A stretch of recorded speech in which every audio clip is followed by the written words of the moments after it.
Because I was asking from having an edge in that format. In the long run, it's profitable just for the ones who are on stable or backed. No, Crusoe, I would disagree. You 100% can have... I mean, being backed is sort of irrelevant to your edge in terms of... what I would say is you want to have certainly bankroll requirements are much bigger for ultras, and so by their very nature they require a bigger bankroll, and the edges are obviously thinner. You are correct there, and so therefore you will find a higher proportion of regs who are playing ultras. I would recommend being backed compared to playing reg speeds, but certainly I didn't play ultras, I'm backed, but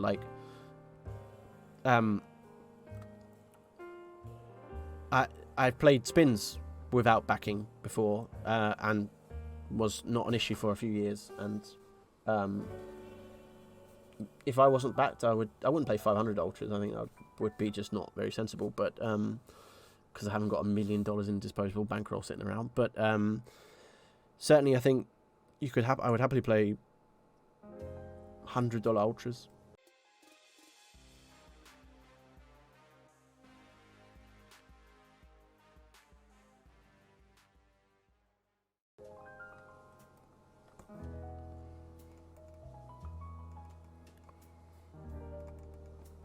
Or jam the jack, Tim. Taskbot McGee says, are any of the spin and go skills very applicable in tournaments? Yes, absolutely. So there's been a lot of success from spin and go players branching out into tournament lands with some very good thing. And I think there's a few things that really help. So one of the benefits, if you're a spin and go player, we need to add a 0 to our buy-ins, I guess. If you're a spin and go player, one of the benefits you'll have and one of the edges you'll have against a lot of tournament players is the amount of post-flop spots you'll take. And so, especially if you play reg speeds, ultras, you'd obviously be a bit better at the kind of shallow stacks, shove folds, and there'll be some edge there, a little bit less. But I think for a lot of, if you take a guy who's played tournaments for a year and you take a guy who's played spin and goes for a year, and you both put them in a tournament, the spin and go player I think will play quite well. I think there'll be a less of a gap between the tournament player playing a spin and go ultra, for example, a spin and go. I think there's more difference there, and I think part of the reason is the post flop process, the post flop decision making, is very well practiced for a lot of spin and go players, in comparison to a lot of tournament players who often, not in a negative way, but just by the nature of tournaments, when you're playing nine-handed, you don't have that many post-flop decisions to talk about. You know what I mean? You're going to play one in, I don't know, you have a VPIP of, let's say, 25% or something. So 1 in 4 hands you'll play as a VPIP. And then maybe you'll play 1 in 6 hands, 1 in 8 hands or something. You'll play with a flop decision. If they're multi-way, obviously makes it a bit different and things like that. And there'll be some 3-betting, stuff like that as well. So you might even 1 in 10 hands you're actually taking post-flop or even less. Whereas I think in a spin and go reg speed, you're gonna have 15 flop decisions or something on average, and 5 turn decisions and a few river decisions every game. So yes, I would say for guys who are not sure what to play in poker and they want to keep their options wide, I would actually say spin and goes are a really good option to kind of start from. Lets you branch out into a lot of different directions, and I think the skills can be invaluable to many other poker formats. But I'm biased, so I would say that. Crucial says, so let's take, for example, other poker sites providing ultras without good rate bag. Is it possible to have positive ROI in the long run? So probably yes. I can't say for certain because what I would say is it's very dependent on reg ratios. So I wouldn't encourage everyone to go and play ultras or flashes or the high, obviously, the low stack games without doing their research first. But I would probably contend with there's very few poker sites out there that you couldn't find profit, and there's typically quite a strong relationship. The poker market actually is quite from an economic perspective, the invisible guiding hand does seem to work very well, and that kind of economic law stands quite true in poker markets. So often what you'll find is where games have less rake back and higher rake, regs will naturally leave and go and find, you know, alternative games, and there will be a kind of equilibrium that gets reached. And so I sound like down in the ground, and more rake is better, but I don't mean that, of course. It's bad for the ecosystem. But yes, I would say definitely it is possible to have a positive ROI in the long run, yes. Pre-rake back, yes. Providing the table conditions are in place. Now, in this lineup, no. But I wouldn't play this lineup if I didn't have significant rake back. And so, you know, the two things are obviously intrinsically linked. I hope that helps. Does answer maybe a little question, I'm not sure, but hopefully, hopefully. I don't know if this is going to be... Oh, we get a fold. I was impressed with lucky folding there, because I feel like it's a spot where I wasn't expecting folds. Reg speed, more like dreg speeds. Am I right? Am I right? Is he right? We'll call the ace-9. King 2. Looking for nothing. Ultras are for masochists, to be honest. Reg speeds are for the refined people. Why play ultras and burn money when you can play reg speeds and earn money? Huh?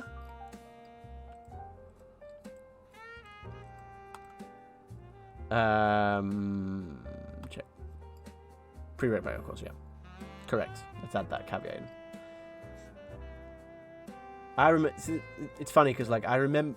Now I'm going to sound like an old man. Back in my day, I remember the days when there wasn't such a thing as rake back, and you know, we all had.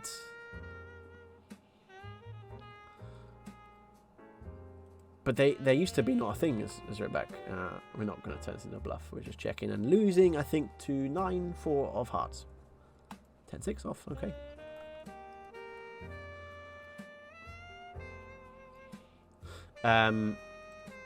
We'll fold the 7-5.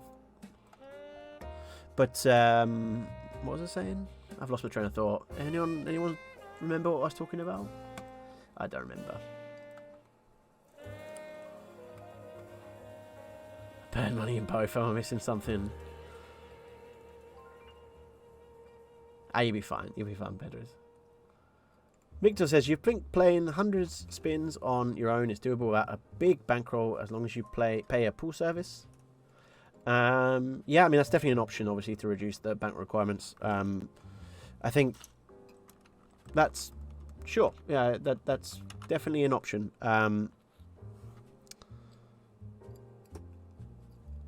It's interesting because when we talk about bankroll management, there gets a point where there's sort of a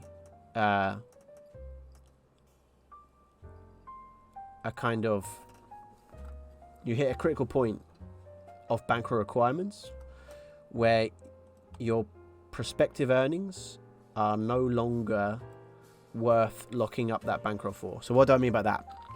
What I mean by that is, if you're playing reg speeds and you're playing $10 reg speeds and you have a really good win rate, you win at 100 chips or something, the variance you'll experience is pretty low comparative to playing higher stakes.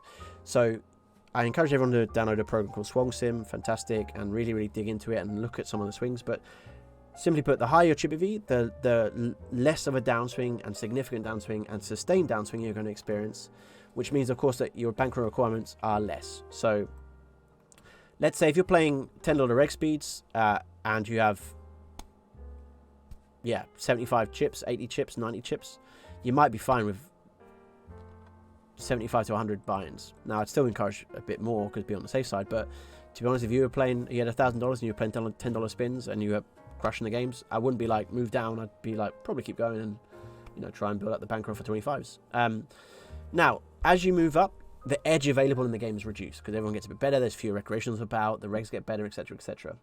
And so as you move up, the multiple of buy-ins you need starts increasing. And so maybe we give our same guy that was winning a lot at the $10 games, and he had 100 buy-ins. Maybe he needs 150 at the 25s. He needs 200 at the 50s. He needs 250 buy-ins at the 100s. He needs 300 buy-ins at the 250s, and he needs 400 buy-ins at the 500s. Give him that kind of step upwards, right? Because of the the reduced edge available in the games, and therefore the increased downswings that he's going to experience. So suddenly he's gone from a place of having $1,000 and playing $10 games to now needing 400 buy-ins at the 500. So he needs maths 200,000. Now 200,000. Okay, you think, oh, okay, fine, like that's something. Now let's make him play ultras. Now all of a sudden, ultras, I think you need to add at least 3.5 to all of those, I would say, as a kind of stopgap. So I would not be comfortable recommending for anyone to play ultras below 300 buy-ins, to be honest. So that would be my baseline for 10s, and then let's add that up significantly, appropriately. And then what that would mean for our 500 ultra grinder in terms of a bankroll, you're probably looking at something in the region of 500k, right? 1,000 buy-ins. And I think that's arguably like still close, you know what I mean? You run some of the Swong sims and you'll see like the variance in ultras can be insane, especially if your chip EV is 5 or something, or lower. I mean, a lot of guys have lower chip EV, and then they're obviously more reliant on and to clarify, of course, like rake back affects this a lot. But let's give someone 1,000 buy-in as a stupid example. So 500,000 bankroll, they're playing $500 spins. Now, why this becomes important is because if someone's got $1 million in their bankroll, right, and they think, oh great, I can play 1k ultras, whatever, and make on average 20k a month or something, and they think, Bobby, thank you very much for the follow. We're talking about bankrolls and stuff. If you're making 20k a month, you think, hey, happy days, you know what I mean? I make 200k a year, whatever, cool. Now, think of that as a percentage of your bankroll. So, you're doing sort of like 20% or something like that. But of course, like if you're investing your money, you can make probably 5 to 10% investing your money. And so you have to kind of calculate that in as part of, again, if you're self-rolled, as part of the kind of effective difference, you know what I mean? Because if you got $1 million, you should be making like 50k a year from just the interest from it. I mean, should is a contentious word. So let's say it could be possible to make at least 50k a year, maybe a bit more, just passively from investments, right? And if that's the case, that's what you need to compare your income to. And let's say, for example, you make 200k a year playing 500s, but you'd make 150k a year playing hundreds, right? And those numbers are probably actually not too, ridiculous for a full-time grinder. If they're self-rolled, they should go play hundreds, because they can play hundreds and they make a little bit less, but then they've got, rather than needing $1 million, they can have $100k and be fine as a bankroll, invest the other $1 million and make an extra 100k from that or something for the year. Suddenly they've increased their income for the year by 50k whilst moving down, because they, or get backing, of course, and that's the other option. You get backing, and then suddenly you give away a percentage of your income, but you get to not have the money stuck being liquid, etc., etc. And of course, imagine the stress of having $1 million bankroll and then losing 600k of it whilst playing in a plus EV lineup or something. Anyway, rambling away about that. I hope it makes sense. Any questions, please message Wapsie.